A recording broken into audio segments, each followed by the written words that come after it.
কিছুক্ষণ পর শুরু হতে যাচ্ছে হাই ভোল্টেজ দুইটি ম্যাচ, ব্রাজিল ভার্সেস নরওয়ে।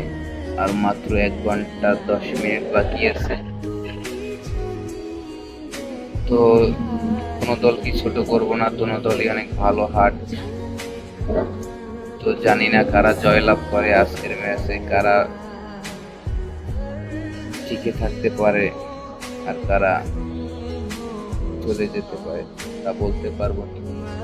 তো যাই হোক, ব্রাজিল সাপোর্ট করি, মনে প্রাণে ভালোবাসি, দলের প্রতি এক বুক ভালোবাসা রইল। তো কত মানুষই কত রকমের কথা কয় শুনতেছি। তো যাই হোক, আজকে হয়তো বসের জন্য এক বুক আনন্দ নিয়ে উৎসাহ করব, আর তা না হলে এক বুক কষ্ট নিয়ে বসের জন্য কান্না করব। শেষ বিদায়।